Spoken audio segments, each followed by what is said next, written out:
Last time வந்து பார்த்தீங்க அப்படின்னா ஹியரிங் எய்ட் சம்மரில் எப்படி க்ளீன் பண்ணுறதுன்ட்டு ஒரு ஜென்ரலாக சொல்லியிருந்தோம். எல்லா டைப்ஸ் ஆஃப் ஹியரிங் எய்ட்ஸுக்கும் அது பொருந்தும்.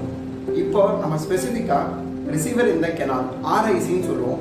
ஸோ இந்த இன்ஸ்ட்ருமெண்ட்டை எப்படி நம்ம க்ளீன் பண்ணுறதுன்றதை இன்றைக்கி நம்ம இந்த வீடியோவில் பார்ப்போம்.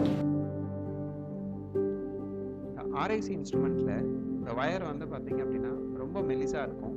அதனால் இந்த வயரை பிடிச்சி இந்த முன்னாடி இருக்க டோமை கழட்டாமல் எப்போவுமே அந்த ரிசீவரோட எண்டு, அதாவது அதோட ஹெட்டை பிடிச்சி நம்ம அந்த டோமை முன்னாடி இழுத்தோம் அப்படின்னா இந்த மாதிரி ஓப்பன் ஆயிடும்.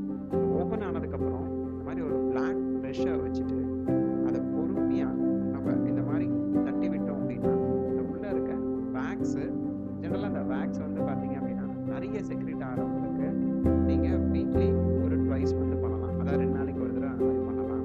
இல்லை நார்மலாக வேக்ஸ் வந்து செக்ரெட் ஆகிறவங்களுக்கு நீங்கள் வீக்லி ஒன்ஸ் பண்ணாலே போதுமானது. இல்லைனா அதிகபட்சம் 10 days ஒன்ஸ் நீங்கள் இந்த மாதிரி வேக்ஸ் கிளீனிங் வந்து இந்த ஆர்ஐசியில் பண்ணீங்க அப்படின்னா இந்த இன்ஸ்ட்ருமெண்ட்டில் ஜென்ரலாக டேமேஜ் ஆகிறது அதிகமாக இந்த ரிசீவர் தான். அதுவும் வேக்ஸ் வந்து ரிசீவருக்குள்ளே போகும்போது உங்களுக்கு டேமேஜ் ஆக வாய்ப்பு இருக்குது. அதுக்கப்புறம் இந்த டோமில் இருக்க வேக்ஸையும் இந்த பின்னை வச்சுட்டு லைட்டாக இந்த மாதிரி புஷ் பண்ணும்போது இந்த உள்ளே இருக்க வேக்ஸும் நம்மளால் க்ளீன் பண்ண முடியும். ஸோ இது கிளியர் ஆனதுக்கப்புறமே உங்களுக்கு வந்து பார்த்தீங்க அப்படின்னா உங்களோட ரிசீவரோட சவுண்ட் குவாலிட்டி எப்பவுமே அப்படியே ரீட்டைன் ஆகும்.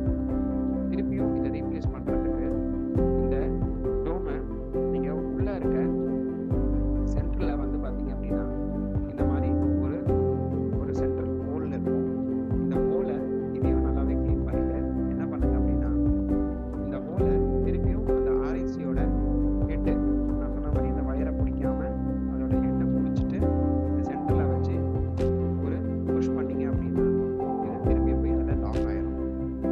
இந்த ரிசீவர் கிளீனிங் ரொம்ப ஈஸியான மெத்தட் தான். இதை நீங்கள்